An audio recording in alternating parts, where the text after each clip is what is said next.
تیسری بات،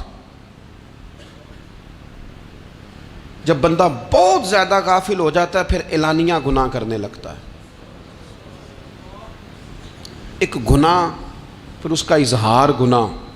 ایک بندہ، حدیث پاک میں آتا ہے، ایک بندہ رات کو کوئی غلطی کرتا ہے، اللہ تعالیٰ اس پہ پردہ ڈال دیتا ہے، لیکن وہ سویرے خود لوگوں کو بتاتا پھرتا ہے میں نے یہ کیا، میں نے یہ کیا.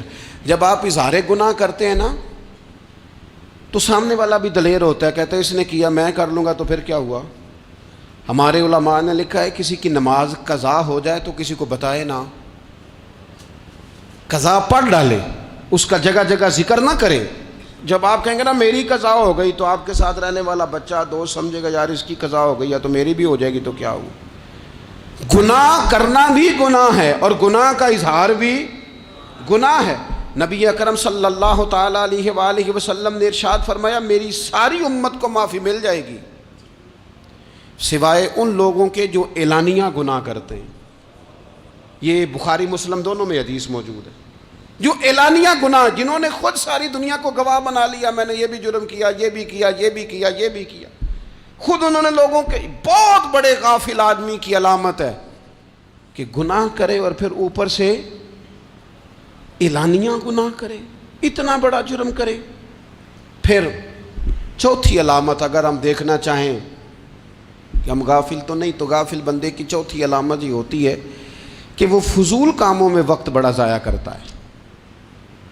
فضولیات میں ادھر بیٹھے ہیں ادھر بیٹھے ہیں، یہاں گپ شپ ہو رہی ہے، وہاں موبائل دیکھا جا رہا ہے، پھر کچھ ٹائم ملا ہے تو پھر کہیں دور دراز کسی ہوٹل پہ کھانا کھانے چلے گئے، پھر کچھ ٹائم ملا تو چلو نکلتے ہیں ذرا کوئی ہفتہ سیر کر آتے ہیں، یہاں گپ شپ ہے، فلاں کو ڈسکس کر لیتے ہیں، فلاں کے بارے میں بات کر لیتے ہیں، سیاسی تبصرے کر لیتے ہیں، یہ تھوڑی گفتگو ہو جاتی، چلے محلے داروں پہ تبصرہ شروع کرتے ہیں، کون روٹی زیادہ کھا رہا ہے اور کس کے پاس پیسے زیادہ آ گئے، چلو جا کے پتہ کرتے ہیں. حالانکہ یہ پتہ نہیں کرنا چاہیے تھا، پتہ تو اس کا کرنا چاہیے تھا جو بیچارہ کل سے بھوکا ہے. خبر تو اس کی رکھنی چاہیے تھی جس بیچارے کے گھر میں بچوں کے لیے پہننے کو کپڑے موجود نہیں ہیں.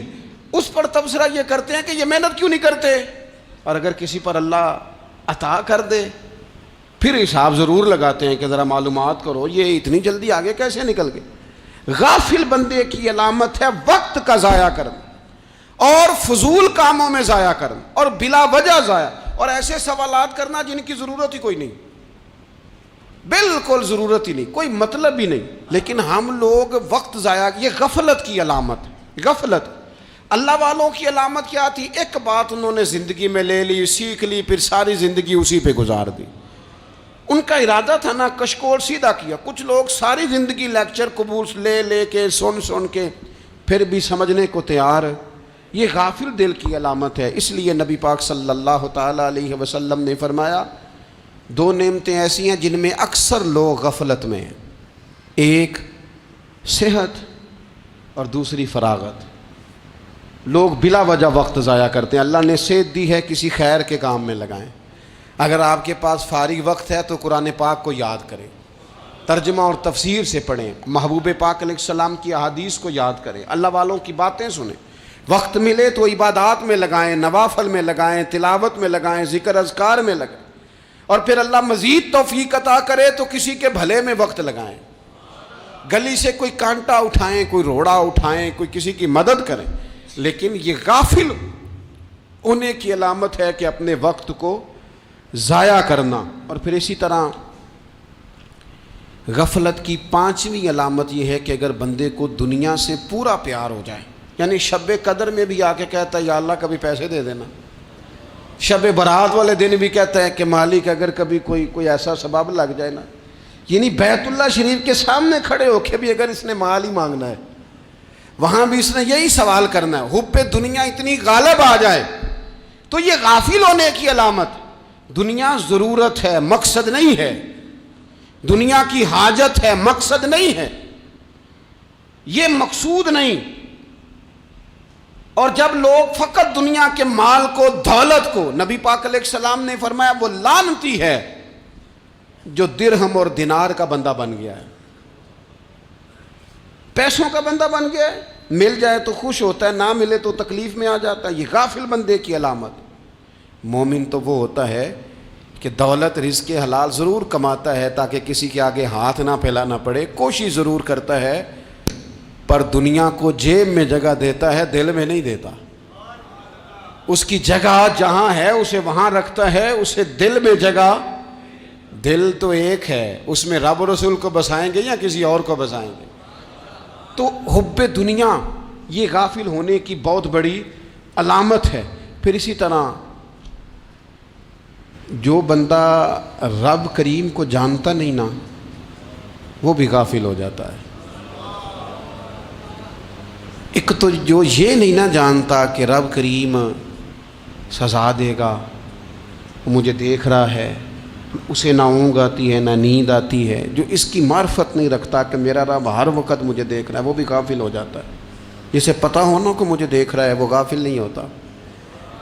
اور جو یہ سمجھ لیتا ہے نا کہ شاید معاذ اللہ ثم، اس یقین کو پکا نہیں کرتا، وہ غافل ہو جاتا ہے۔ اور ایک جو یہ نہیں نہ جانتا کہ رب مہربان کتنا ہے، وہ بھی غافل ہو جاتا ہے۔ مجھے بتائیے سب سے زیادہ تو بندہ اس کے دروازے پہ جاتا ہے نا جو سب سے زیادہ مہربانی کرنے والا ہو، اس دروازے سے بندہ اٹھتا ہی نہیں۔ تو جس کو یہ یقین ہو جائے نا سب سے زیادہ کرم فرمانے والی ذات اللہ رسول کی ہے، وہ کبھی رب رسول سے غافل نہیں ہوتا، وہ کبھی اللہ رسول کا دروازہ چھوڑ کے نہیں جاتا، وہ کبھی کسی اور جگہ جا کے پناہ تلاش نہیں کرتا۔ میرے دوست گھر پتہ چل جائے وہ کریم کتنا ہے، وہ مہربان کتنا ہے۔ میرے رسول پاک علیہ الصلوۃ والسلام نے تو فرمایا تیری آنکھ سے اگر اس کے خوف سے اتنا آنسو بھی نکل گیا جتنا مچھر کا پر ہوتا ہے، تو جس طرح بھینس کے تھنوں سے نکلا ہوا دودھ واپس تھنوں میں نہیں نہ جاتا، جو اتنا بھی روئے نہ روئے اللہ کے خوف سے، وہ بندہ دوزخ میں نہیں جائے گا۔ تھوڑی دیر کے لیے ڈر جائے اپنے رب سے، آئے تو صحیح۔ عدم معرفت غفلت پیدا کرتی ہے، تو آ تو صحیح، وہ تو کریم ہی بڑا ہے، وہ تو مہربان ہی بڑا ہے۔ حضرت زنیرہ رضی اللہ تعالی عنہ حضور کی صحابیاں ہیں۔ ایام جو مکے کے تھے مسلمانوں پر بڑی آزمائش کے تھے، انہیں بڑا مارا کفار نے، اتنا مارا کہ ان کی بینائی چلی گئی، نظر آنا بند ہو گیا۔ کافروں کی عورتوں نے تانا دیا کہ تو نے ہمارے بت چھوڑے ہیں نا، تو دیکھنا تیری بینائی چلی گئی۔ تو جناب زنیرہ اللہ پہ بھروسہ، توکل، معرفت الہی کا جذبہ، اٹھ کے کھڑی ہو کہنے لگی چپ کرو، تمہارے جھوٹے بت کیا کر سکتے ہیں، میرا رب چاہے تو صبح جب میں اٹھوں تو میری آنکھیں روشن ہو، اگر کریم کرم کر دے۔ لوگ کہتے ہیں واقعی ایسا ہوا، جب وہ سویرے اٹھیں تو اللہ نے ان کی روشنی واپس کر دی تھی۔ تجھے پتہ چل جانا وہ مہربان کتنا ہے۔ وہ ایک بزرگ تھے تو ان سے کسی نے کہہ دیا کہ اگر آپ کا حساب آپ کے ماں باپ کے ذمہ ہو جائے تو پھر کیسا، پوچھنے کے لیے قیامت میں اگر ماں باپ حساب لیں تو پھر کیسا۔ تو بڑے سیانے لوگ تھے جو دل والے تھے، کہنے لگے نہیں، رب کریم ہی ٹھیک ہے، اس لیے کہ وہ ماں باپ سے کہیں بڑھ کر پیار کرنے والا ہے۔ اگر یہ معرفت مل جائے وہ کریم کتنا ہے، اور جب بندہ پوری طرح اس کی بارگاہ میں آ کے تڑپ جاتا ہے نا، مولا میں جاؤں کدھر، تیرا دروازہ چھوڑ کے جاؤں کدھر۔ آٹھویں بات یہ ہے کہ غافل لوگوں کی صحبت بھی بندے کو غافل کر دیتی ہے۔ غافلوں کی صحبت میں نہ بیٹھیں، ان کی صحبت میں بیٹھیں جن کے پاس بیٹھنے سے دل میں رب رسول کی محبت پیدا ہوتی ہے۔ غافلوں سے بچیں۔ میرے نبی پاک علیہ الصلوۃ والسلام نے فرمایا انسان اپنے دوست کے مذہب پر ہوتا ہے۔ یہ بہت بڑے لفظ ہیں۔ فرمایا المرء علی دین خلیلہ، انسان اپنے دوست کے مذہب پر ہوتا ہے۔ تو دیکھ تو نے دوست کس کو بنایا ہے، جو تیرے دوست کا مذہب ہوگا وہی تیرا ہو جائے گا۔ وہ بندہ بھی غافل ہو جاتا ہے جو امیدیں لمبی لگا لیتا ہے،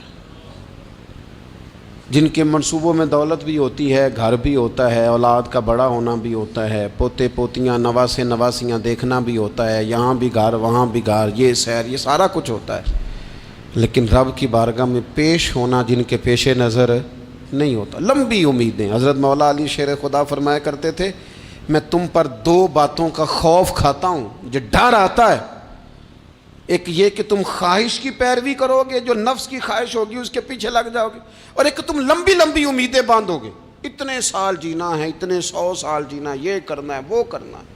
منصوبہ بندی کریں مستقبل کے لیے، وہ بری نہیں، لیکن تیاری رکھیں، تیاری رکھیں، اس بات کا بھی خیال رکھیں کہ اللہ کی بارگاہ میں حاضر ہونا۔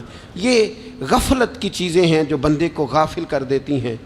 جو لوگ اللہ کا ذکر نہیں کرتے وہ بھی غافل ہو جاتے ہیں، اور جو فضول باتیں زیادہ کرتے ہیں نا، ہنستے زیادہ ہیں۔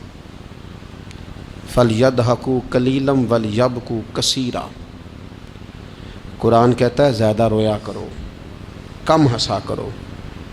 نبی پاک علیہ الصلوۃ والسلام سے پوچھا تھا حضرت عقبہ بن عامر نے کہ یا رسول اللہ نجات کس چیز میں ہے؟ تو نبی پاک علیہ الصلوۃ والسلام نے فرمایا ایک تو اپنی زبان قابو میں رکھو، دوسرا فرمایا اپنے گھر میں ٹھہرے رہو، تمہارا گھر تمہارے لیے کافی ہو، فضول نہ نکلو گھر سے، اور تیسرا فرمایا اپنی خطاؤں پہ رویا کرو۔ کثرت کلام اور فضول کلام اور بلا وجہ یہ بندے کو غافل کرتا ہے، دل کو سخت کرتا ہے۔ یہ چند چیزیں ہیں جو انسان کو غفلت میں ڈالتی ہیں۔